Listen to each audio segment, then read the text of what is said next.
What's my job? What is a great speaker? And I don't know if anyone's familiar with it, but there's great places to work. There's also the Great Word Award. It's given away every year, and I give it away. 2015, we had collaboration. 2022, it was algorithm. In 2025, it's meaningful. And so I figure that I've done my job if I can give a meaningful presentation where people in this room actually get something out of the presentation that they can put to work back at your businesses. Now, when I went to school, I went to Boston University. And if anybody wants to know why I went to Boston University, I applied to 4 schools, I got into 1, and I went there. When I went to Boston University, in that first grading term, I got 4 D's and a C. And I came home for Thanksgiving. And my father informed me that I should pick up the pace or I might be home a little longer. And so I decided that there was something that needed to change with the way I was as a student. I needed to take it more seriously. So I said the way I just had a hard time paying attention. So the way I did it was from then on all the way through senior year, I sat in the front row. It focused me. And I took really good notes. That's what I did. I was the note guy. And ever since then, I'm big on taking notes. And I'm big on making sure whatever I participate in, I get something out of. So I hope you get something out of this today. At Trek leadership meetings, I have a rule. And the rule is I want you to send me a note afterwards with the top 10 things you learned. Rank them low to high. And so I play this game. A group of high school students comes to see me every year. And I go through my life lessons. And they get a homework assignment, and I want to see what you learned out of this, ranked low to high. So I was trying to figure out how could I make this session really meaningful. And at one of those high school events, I gave away a book I wrote about my father. And these are high schoolers. And I said, if anybody reads this book and you send me the 10 things that you learned out of the book about my father, I will send you a prize. And there were 30 kids watching. And I got 3 responses. And so I was a little disappointed with 3 responses. So what was my response to that? They each got a note in the mail informing them that they won a new bicycle and pick it up at the Trek store. Because I wanted to send a message to the 27 who didn't have the time. Okay, so anyways, that's a build-up to what your homework assignment is today. My last slide is my email. I want everybody to come up with 3 things that you really got out of this presentation. Send me an email, and I will send you a prize. All right, and here we start. That is a red barn. That is a red barn in Waterloo, Wisconsin. It is where my father founded Trek in 1976, 49 years ago. There were 6 people who went to work in that barn. In the first year, they built some 750 bicycles. Today, Trek does business in 120 countries around the world. We sell around 2 million bicycles a year. We've grown since this time. One of my favorite activities is going for a walk, and I walk down to the red barn and I walk back to the office. It gives me a sense of history. It also gives me a sense of responsibility. I go to work every day to make Trek better. I have a goal at Trek. My goal is to build Trek into an iconic company made up of level 5 leaders driving level 5 minibuses that last for 100 years.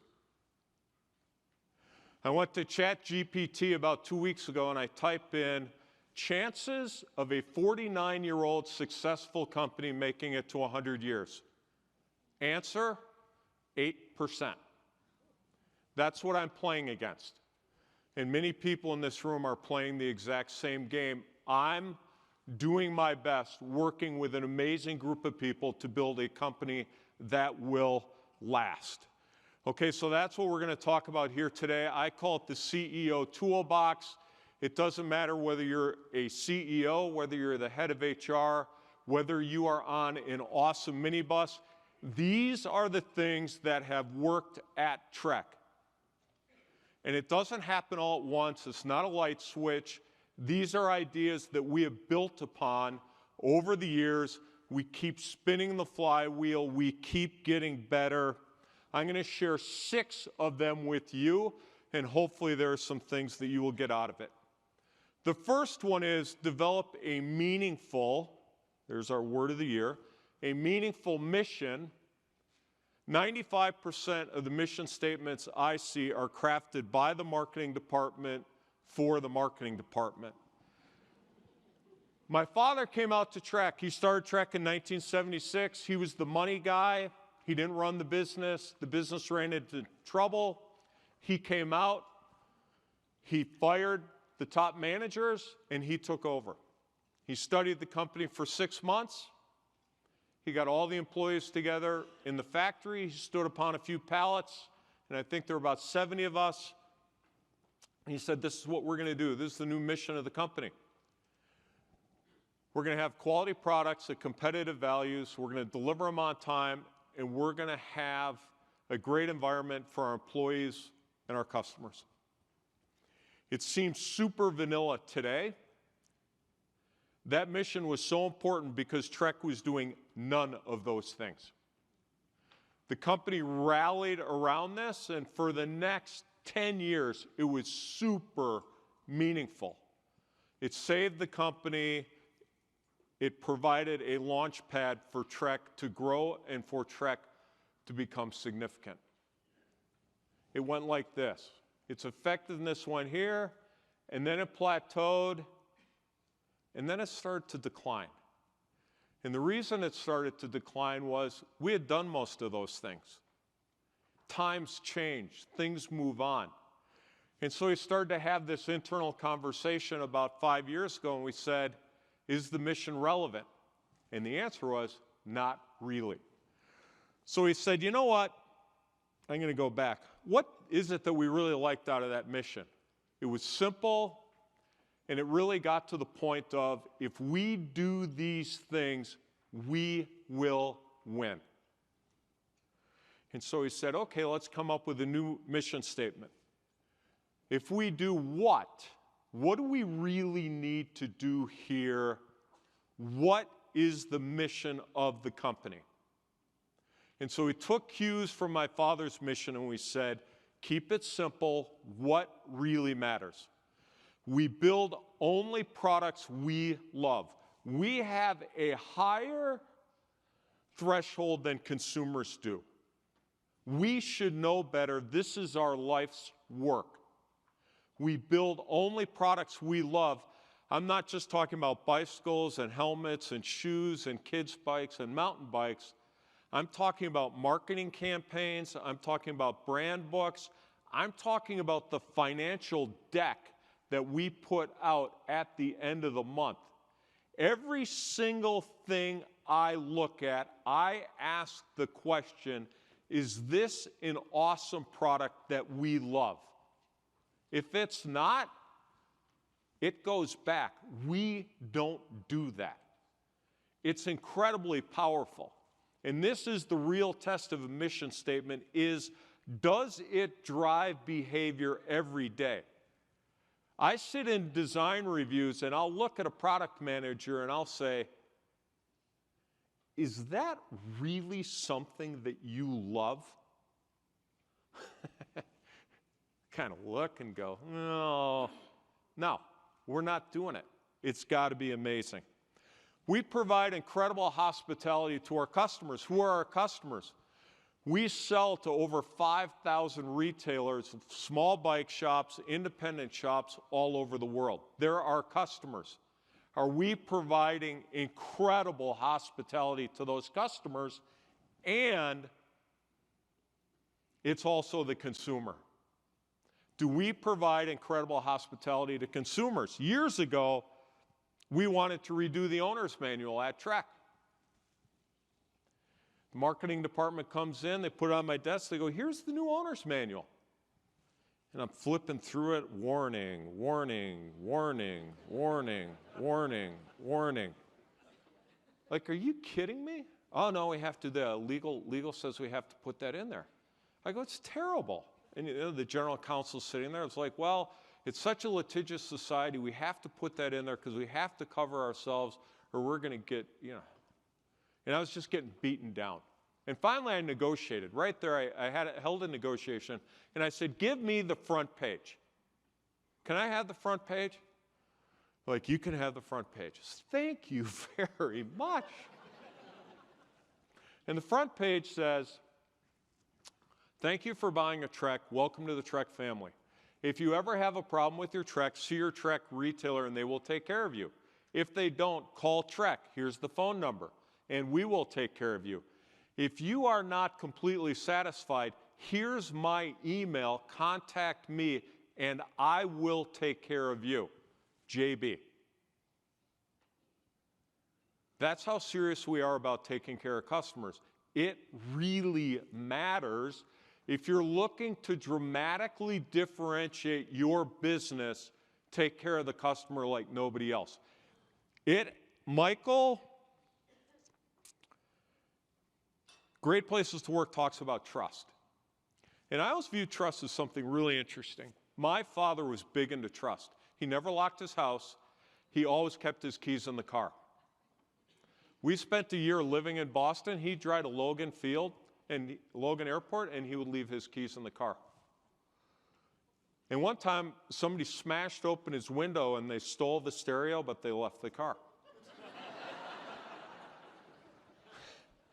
I got one other great car story, but I won't do it. But this is the way he thought. A lot of people look at, I'm going to do something for you if you do something for me. Let's do a deal.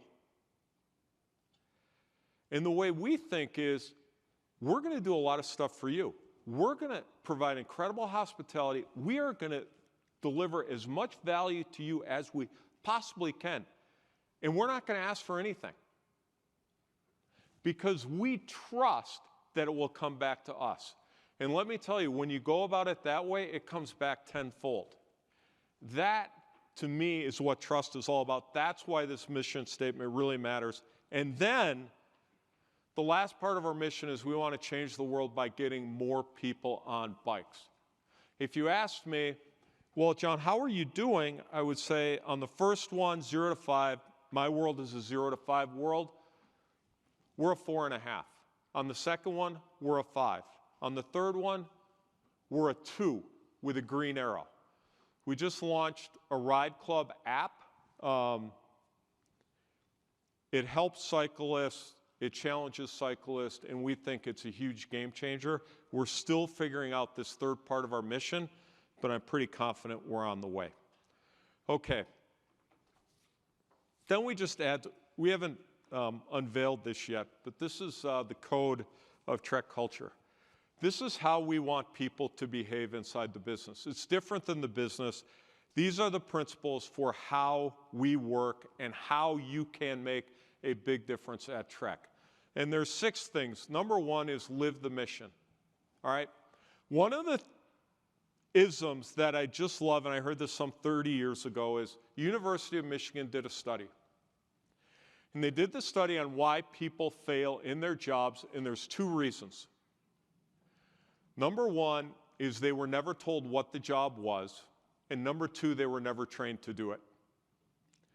And so when you take a look at culture and when you take a look at behavior, if you don't let people know what the culture is or how you want them to behave, that's on you. And so as a company, we do a lot of really amazing things. We also have a lot of ways that we can improve. And one of the areas that we said we can do better at is, what is the code of behavior here? Number 1 is live up to the mission. Number 2 is knock down walls.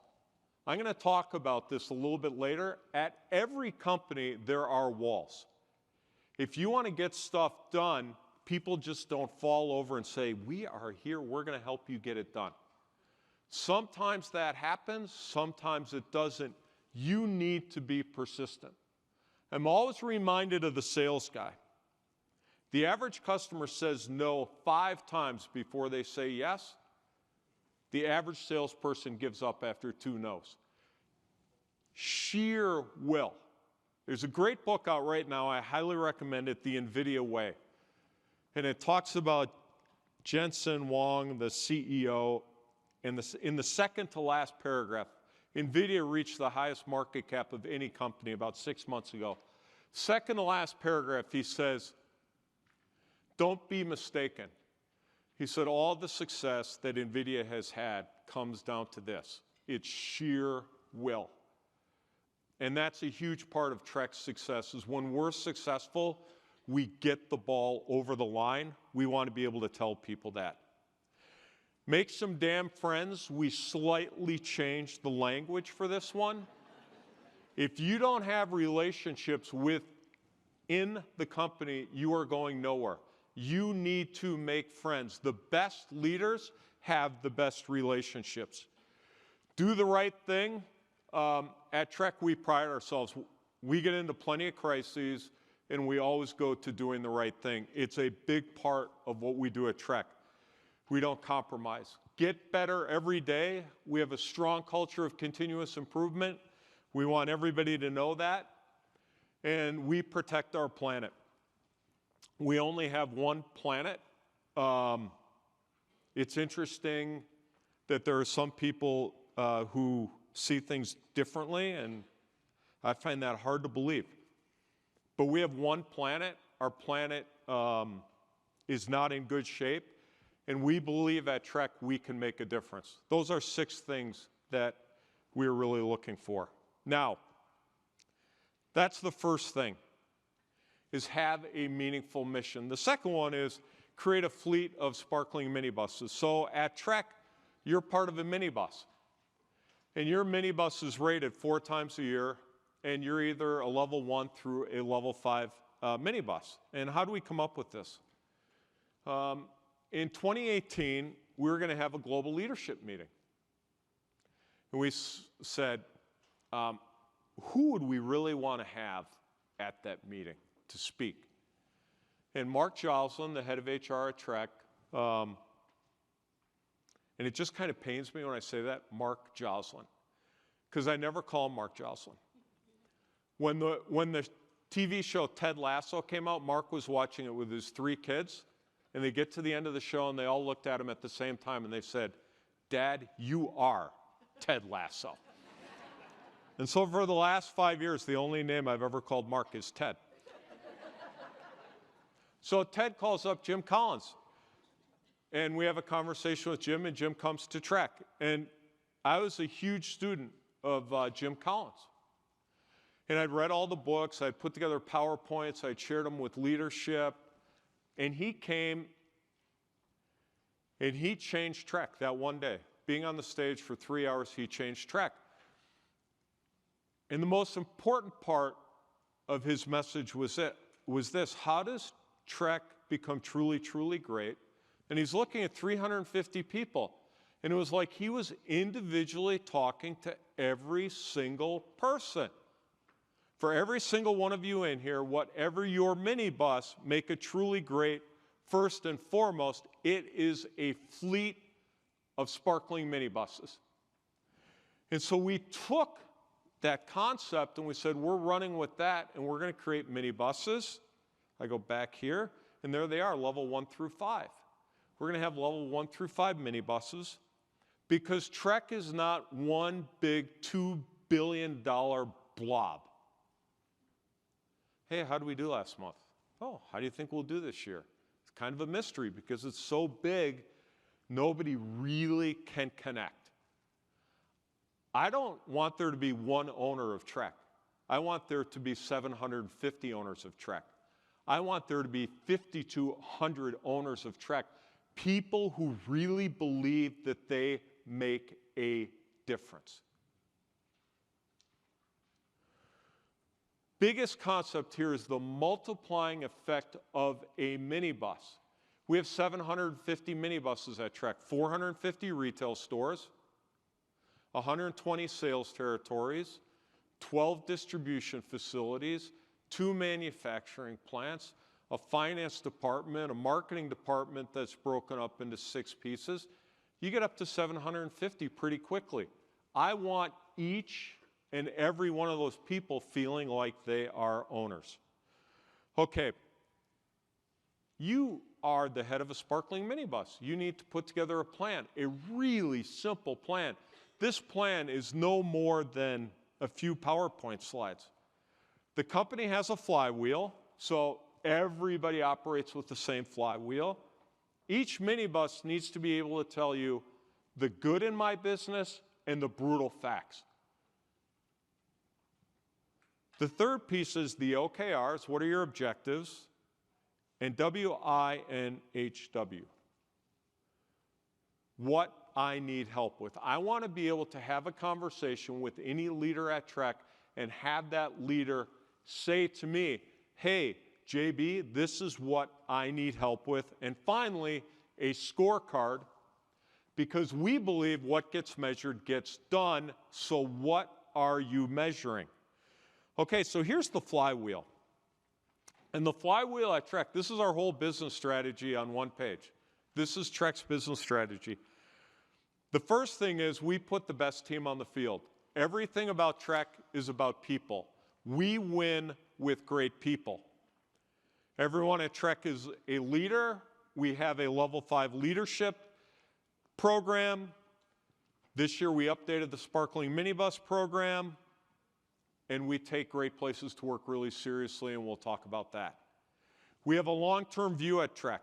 We only produce awesome products we love. We partner with competent and committed retailers, and I could talk about that for a long time. We provide incredible hospitality to our customers. If we do all these things, we will increase our sales, we will increase our profits. All those profits will be fuel to the fire, and we will spin the wheel faster and faster. And indeed, this is what has actually happened. Okay, what's the good? This is an example. This is the marketing. This is from Dean Gore, the leader of the marketing department. His good is, what's good? Our web traffic is going up. We just launched the Ride Club app. We have this lead list plan, of which Michael Bush was a customer of ours, and he was part of that lead list plan because he was contacted by one of our stores. Our e-commerce is going great, blah, blah, blah, blah, blah. That's the good. The brutal facts. We had a really rough launch to Trek University. Our customers love our training. We went on to a new platform. We screwed up. It was a 2-month life in hell. We got over it. We worked through it. It never should have happened. We learned lesson. It is a brutal fact. Emails. We send out emails to all of our customers. It is not an awesome product we love. We are fixing that. The app launch was bigger than we planned. Our campus was behind schedule. And right here, you see that our marketing department, their Great Place to Work score was down. That is a brutal fact. This came to me, and I'm like, oh, great. I'm going to be at the Great Places to Work Summit. Well done, team. Okay? These indeed are the brutal facts. Okay. Here's the list of the objectives. What are the objectives? This is the stuff I want to get done. We want to have 285,000 people on our app this year, Trek Ride Club. We want to have 100 million web sessions. We want to deliver the brand builders on time, and the guy who's in charge of that is sitting right here in the front row. All right, department cost and efficiency, level 5 launches for 2025 product introductions. This is from a marketing department. I look at where we were 5 years ago, 10 years ago, 20 years ago. We're way ahead. This is a plan to win. This is a bus that is producing amazing results. Now, every single one of our minibuses has something called What I Need Help With. Whenever you go to a Trek senior leadership meeting, it's always the same thing. It's always the same thing. We go through the flywheel, we take a look at the good and the brutal facts of everybody's business, we talk about your objectives and your key results, and the last thing is what do you need help with? The best part of those leadership meetings is what I need help with. All the leaders are in the room, 15 global leaders, and you start talking about what do you really need help with. Those are the best conversations. And then there's a scorecard. All right, if you take a look at our marketing right now, that's a level 4 scorecard. How many points do you get on great places to work? 0. If he would have had a great place to work, that'd be a level 5 minibus. Do you think that has his attention? It does. This is the scorecard that we use, okay? Now, if you've been following the bike business at all, we went through the pandemic. Absolute bike boom, biggest boom I've ever seen in history. We are now in the bike bust part of the cycle. It's been a brutal 2 years. Because of that, we have a lot of level 1 businesses, but it is dealing with reality as to where we are. Why do I love this slide?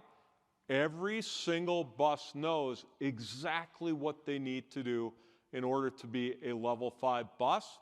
And we're confident by the end of 25, by the end of 26, every single person will be there.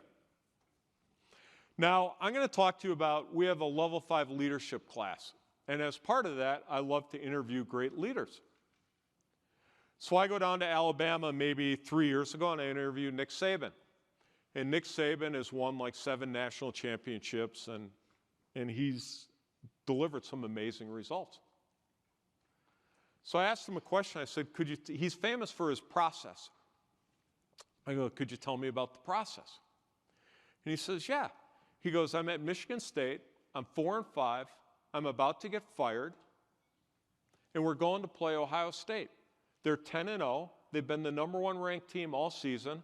Ohio State knows they're going to crush us, and we know they're going to crush us too. I'm going to get fired at the end of this game. He goes, then the sports psychologist walks into my office on a Monday. Says, Coach, we're playing the wrong game. He goes, what do you mean? He goes, we're always trying to win. He goes, we shouldn't be trying to win. We should be trying to run the play to perfection. One play at a time, one player at a time, and we should not care about the score. Saban says, you know what? Goes, that makes sense to me. I got nothing to lose. I'm getting fired anyways. They get all the people together, get all the players, and they go, listen, here's the deal. They know they're going to kill us. We know we're going to get killed, so we're throwing the playbook out the way we usually do business. All I want you to do is focus on one thing. I want you to run every single play to perfection. That's it. I don't care about the score. I don't want anyone on this team looking at the score. I don't want you caring about the crowd. Don't worry about the weather. Focus. Run the play to perfection. Saban said I cheated once. In the second quarter, I looked up and we were ahead 14-13. Final score of the game, Michigan State 25, Ohio State 24. When you see Saban play and it's second game of the season and Alabama's up 63-3 and he calls timeout with 1.5 minutes left in the game because he's disappointed that they didn't run a play to perfection. He doesn't care about the score. And that had a huge impact on me. Far too many companies just pound away at the financial results and they don't spend enough time focusing on run the play to perfection, which begs what question? What's the play? A lot of people can't answer the question, what is the play? So at Trek, we really sit back and we go, okay, what's the play? My job is to make sure everybody understands what the play is. What are we working on as a company? Are we communicating that so that the whole team understands? All right, I'm going to take you through a few examples of the plays we're working on. Number one is simplicity. We are way too complicated. I have commanded 10 simplicity campaigns, and I am 0 for 10. I've been beaten down by the military-industrial complex. 2 great speeches in January 1960, January 1961, something like that. Kennedy's inaugural address. But the sleeper is Eisenhower's farewell address, where he warns the nation of the growing military-industrial complex, where a small group of people makes decisions in their best interest that is not in the country's best interest. And we find this in companies where a small group of people, good people, make decisions that are in their department's best interest, but macrocosmically, it doesn't make sense. So we took simplicity and we said, we're really going to simplify. And we got the whole company working on this right now. This is one example. We're taking 4 models, we're turning it into 1. 30 frame SKUs go down to 7, 5 rims go down to 1. We're going to simplify this by almost 90%. It's not just products. What do salespeople love? Are there any salespeople in the room? Okay, I'm a sales guy. All right. Salespeople love programs. Oh, we're going to have 5 different price levels. And then with 5 different price levels, we're going to have 3 different levels depending on how long you've been with the company. And if you've been with the company this long and we have this many different price levels, and if it's sunny outside, then you get this bonus. But if you buy 50 of these, you get something else. And what this creates is this. This is how many calculations Trek's computer system goes through every night before it sets the prices. It goes through 40 million computer calculations every single night. So I get on this, and Lori Cook's the head of global customer care, and she's like, dude, we're killing ourselves. And I'm like, okay, I'll fix this. So I get the head of US sales, the head of Asia, the head of Europe, and I'm like, guys, we're running the wrong way. We're killing ourselves here. Look, 40 million computer calculations. Let's solve this. And so hands in the middle, we all got hands in the middle last year, and we come up with this. We go from 40 million to 32 million because when those 3 people went away, they all met the military-industrial complex. They all met salespeople in their own markets who had to keep their programs. And what will happen next year? This is what's going to happen next year. We'll cut it down to 10 million where it should be a 75% reduction. So we're on to the Simplicity program. Awesome products we loved. I've already talked about that. We've got more great products coming out than at any time in the company's history. We're working on some really good stuff. And then you're sitting there and you're going, what the hell is he showing a picture of a whiteboard for? Okay, so I'm a whiteboard guy. I love whiteboards. And I thought it was just me. And I've been onto this whiteboard caper for at least 30 years. And I had them put in Trek's offices globally. When I get somewhere, you better have a whiteboard and you better have markers. It's the way I think. And it's the way I get people involved. Many minds are better than few. I like to sit there with my marker. I frame the puzzle. Like, here's the puzzle. I have everybody write down their thoughts. I write them down on the board. Then we kick it around. We cross stuff out. We circle stuff. We make decisions, and we move. But it all starts with what? A whiteboard. And I thought I was crazy, and then I saw a picture of Steve Jobs with a whiteboard.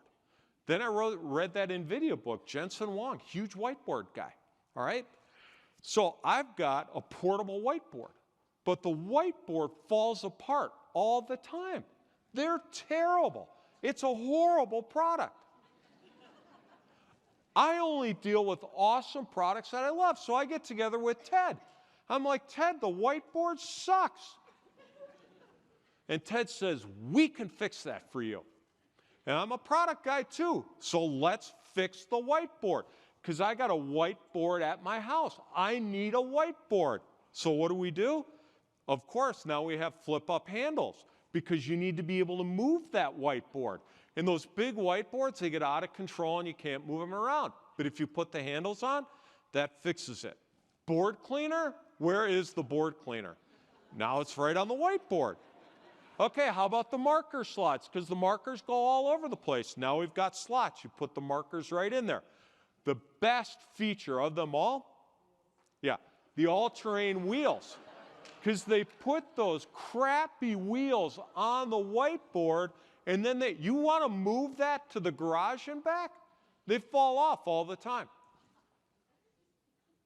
I have 2 of these. All right, that's what you get. Okay, third thing we're doing, that was just kind of like a brief commercial. On this new business I'm starting, so if anybody wants a whiteboard, come and see me. All right, the Trek app. So I once heard this story. Phil Knight speaking at a conference like this, and Phil Knight says, hey, stand up if you run once a year, and most people stand up. And he goes, stay standing if you run once a month, and most of the people sit down. And then he says, stay standing if you run 3 days, 4 days a week, rain or shine.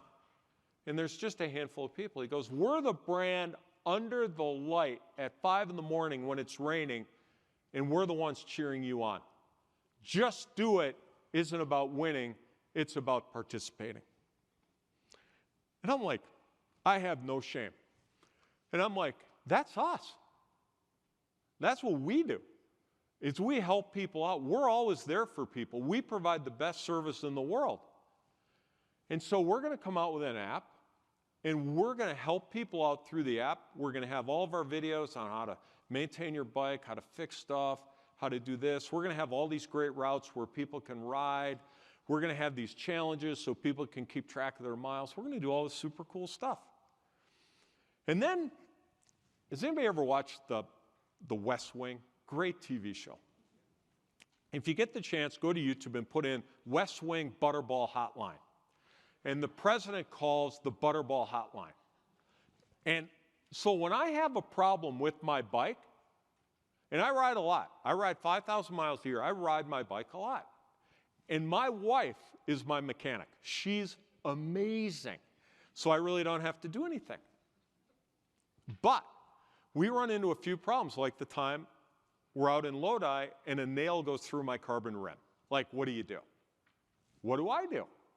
I call Trek. I have the magic number, so I call Trek. And then I have an e-bike, and we're out with 3 friends, and we ride our bikes down the mountain in California. We have lunch, and we're getting to go back up the mountain, and my battery doesn't work. What do?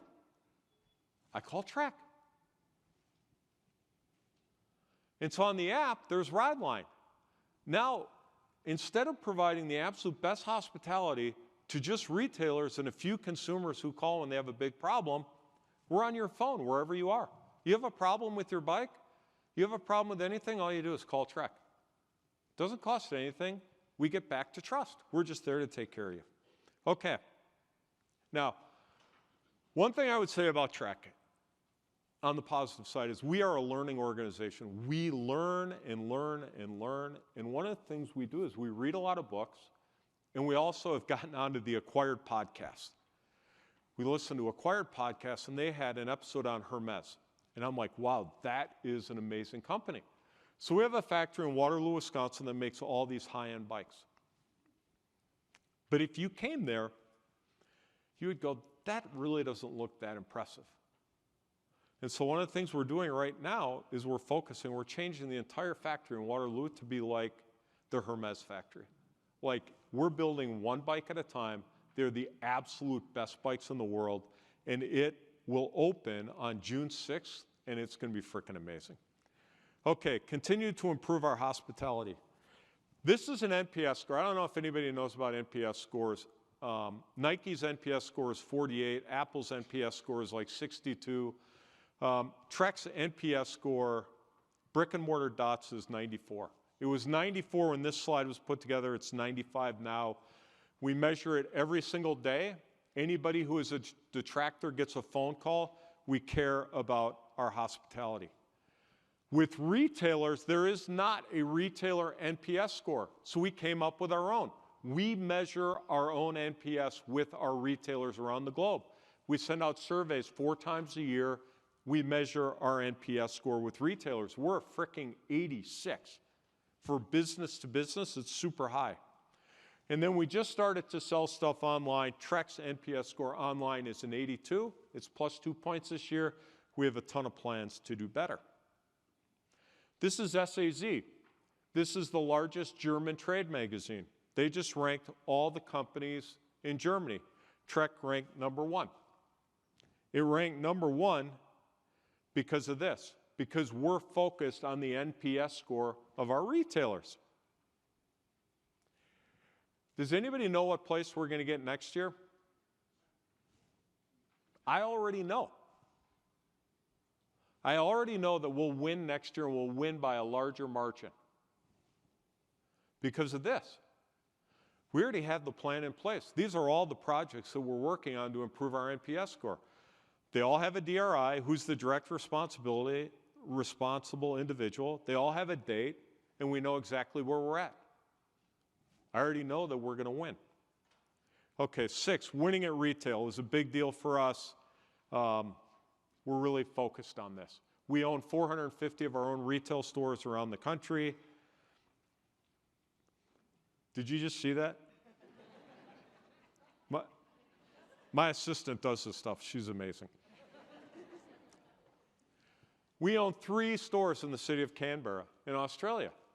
And I'm there 8 months ago, and the guy in the picture there is George Bunt. He sold us 2 of those 3 stores 8 years ago, and then he came to work at Trek. And George and the head of APAC and the head of Australia, they take me and we visit the 3 stores. And they said, we get to the end, I go, what'd you think? I said, it was a perfectly fine cup of coffee. They were fine. They weren't the best bike shops in the world. So we decided, we had a meeting, we got the whiteboard out, and we decided we're going to have 3 of the best bike shops in the world right there in Australia. They're going to be amazing. And when those 3 are amazing, they're going to light the torch that the other 38 stores in Australia can see, and then we'll be able to do that all around APAC. So this guy got out of a corporate job, he got back into the stores, he took responsibility for the stores, and they've been crushing it ever since. I mean, crushing it. And we've learned so much from this that we're spreading it all over the world. The holy grail of forecasting, we're on this quest for 60 days of DIS.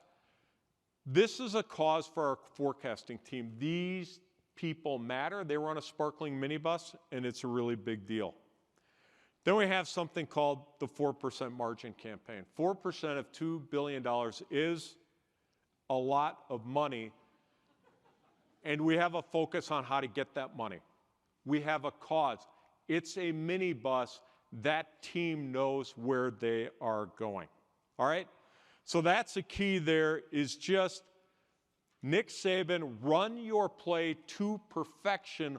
What is the play? It's super important that everybody knows what the play is. Okay, the 4th thing that we're doing at Trek that you might get some value is level 5 leadership. Let's go back to the University of Michigan.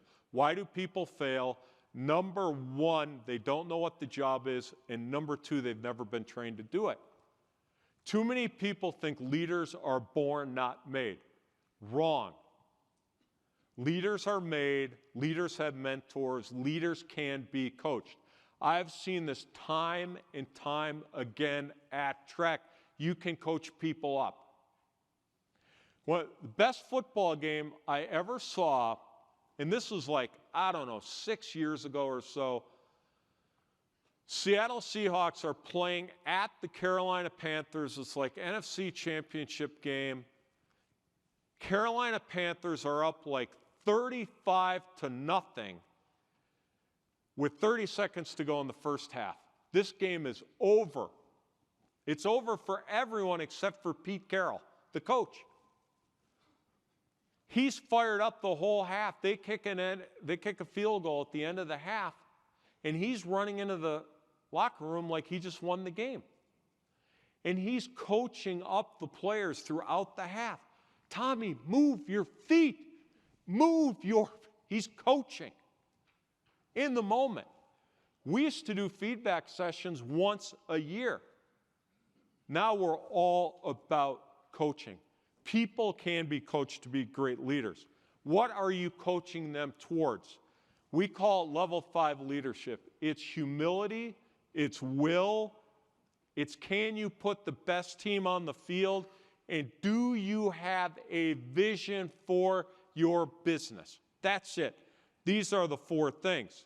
Now, we do leadership training. We're a small company. You take a look at it, we've had some absolute killers for leadership. We've got Hackmeyer here, he's a dealer in Germany. Colin Powell, I did Colin Powell's last interview. We've got the great Michael Bush. We've got absolutely one of the best, Chris Zook, who wrote The Founder's Mentality, Angela Airhearns, Jim Collins. These are really good people.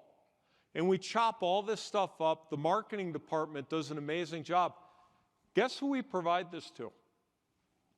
Our employees, and we provide it to our customers. We provide it to 5,000 bike shops around the world. Who else is going to provide our bike shops with leadership training?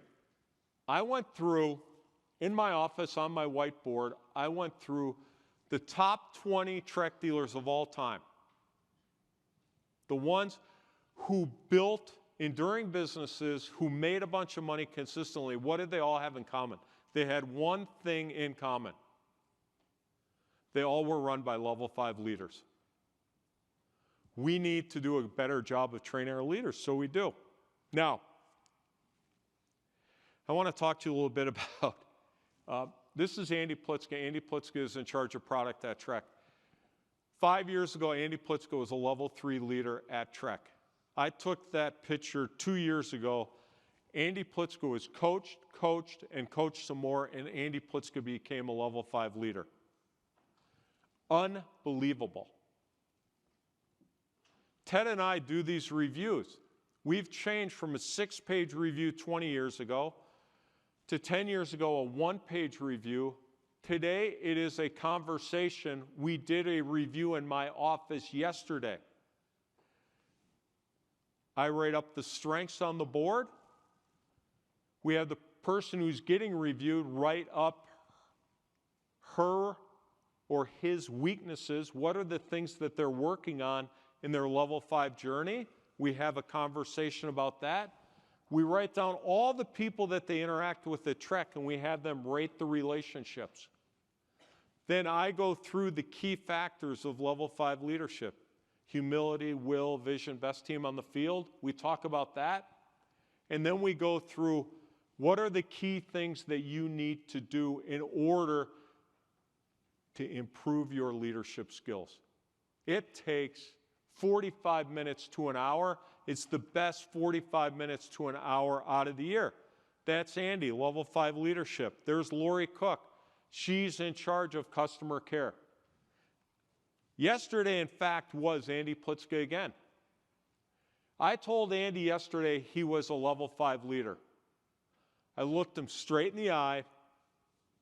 I put out my hand, and I said, congratulations, Andy.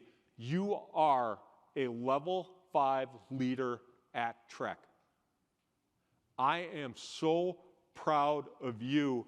You are making a massive difference at the bicycle company, and I really appreciate it.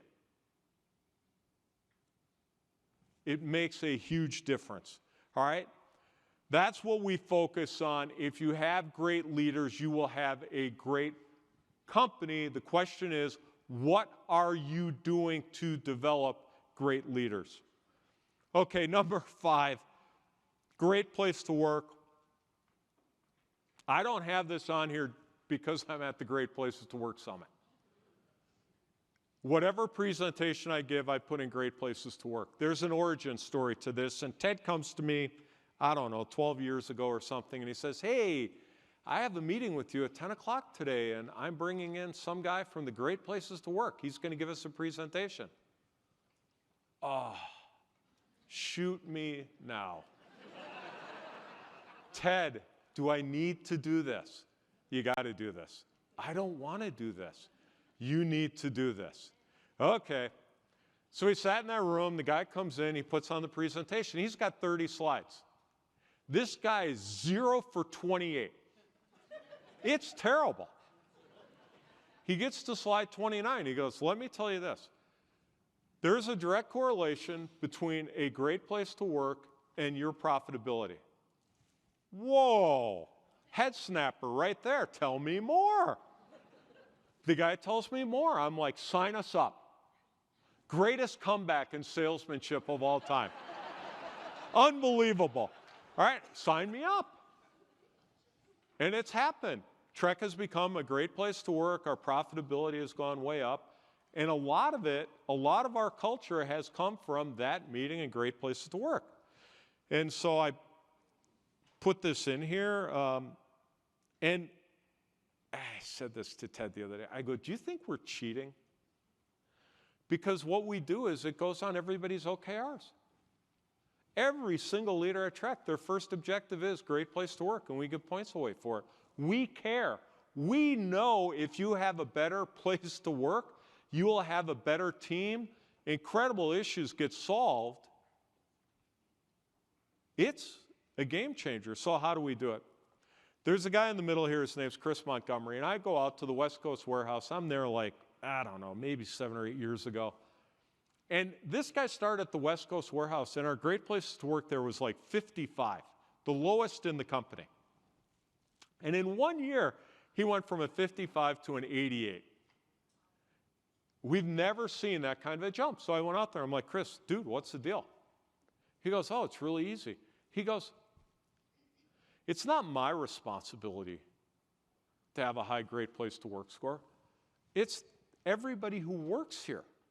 It's everybody's responsibility. It's not just the HR department or the leader. It's everybody. I'm just the facilitator of this. Really? He goes, yeah, we get together once a month. We go over the list. These are all the things we're doing to improve the workplace.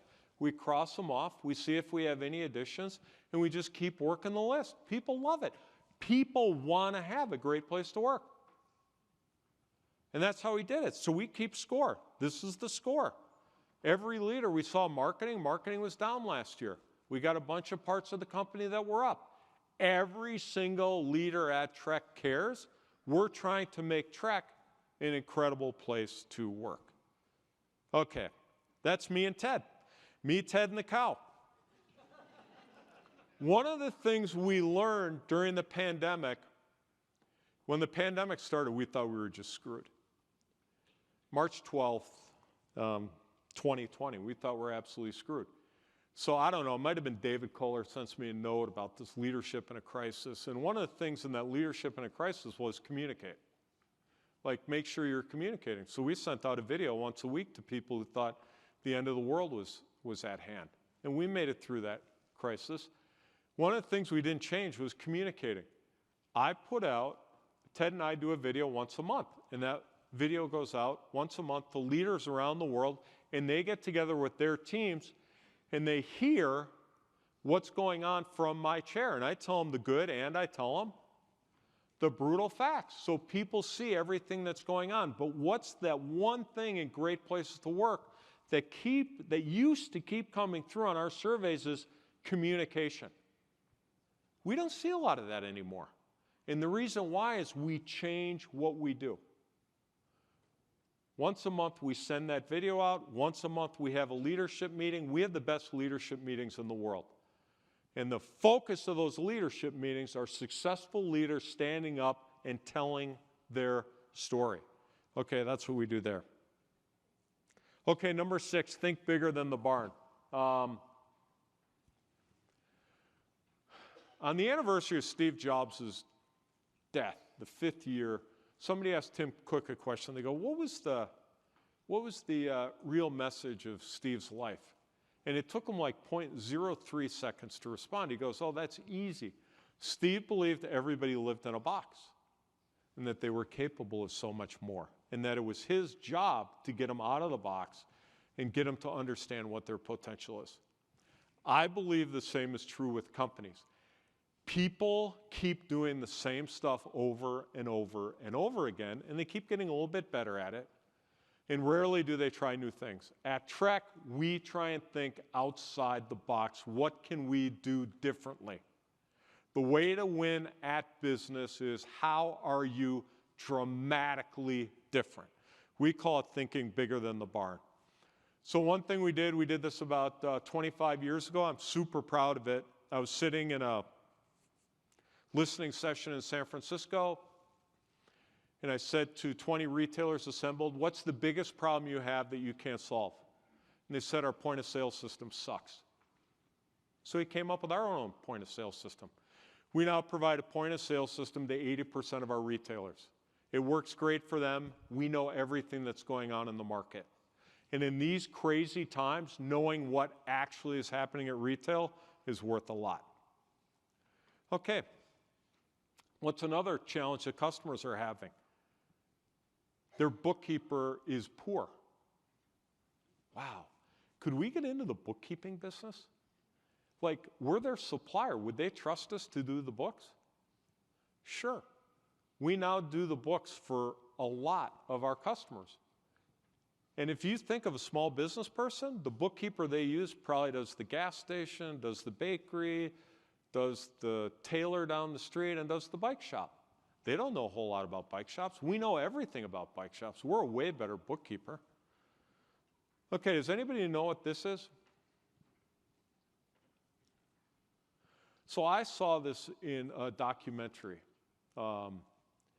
And it's a documentary that Rory Kennedy did, and she started doing it on, as a tribute to her uncle, the President of the United States, and on the mission to the moon. And when she went down to NASA and she talked to people at NASA, she came to the conclusion that NASA knew more about the Earth than anybody else. And this is a chart that I took out of that movie, and it shows the parts per million of carbon in the atmosphere. All right? And that is over time. And this ends here at 2010. You can see the spike in the last 120 years. It doesn't take a genius to find out what direction we are heading in. So I took a look at that, scared the shit out of me, and I said, we need to do something about this. And so we really started to take sustainability seriously. We put out a sustainability report every single year. And this is a really cool recent win. We've had a lot of wins in sustainability. There's something called dirty aluminum, and there's something called clean aluminum. The number one seller at Trek is a model called the Marlin. It's entry-level mountain bikes. That is a 2021 Marlin, and this is a 2025 Marlin. We've gone from using dirty aluminum to clean aluminum. It takes the carbon footprint of that bike and it reduces it by 2/3. One change. Who do we share that with? Everybody. We used to have 33 pieces of plastic in a bicycle box. Today there's something like 1. A great moment of pride, I was in Asia and I was going through one of our factories that also makes bikes for 5 other manufacturers. What were the other manufacturers doing? They were using our packaging. Awesome. When we came up with this thing about using clean aluminum, we shared it with all of our competitors. The way we can make the biggest difference is by being an example. Okay. Win the season, another out-of-the-box thing we do is we focus on customer success. How can our customers be successful? Every year we put on a seminar for our customers, individual seminars, to help them be more successful. We analyze their financial statements, we benchmark them against other retailers in the region, we provide them with information, we also facilitate a business improvement program, and we offer a video training system called Win the Season 365. It's really good. Now, we own 450 retail stores around the world. We have 5,000 other retailers. One of the things we do with our stores is we make them available for all of our customers. Sign up for training sessions, go to our stores, learn how to run a better business.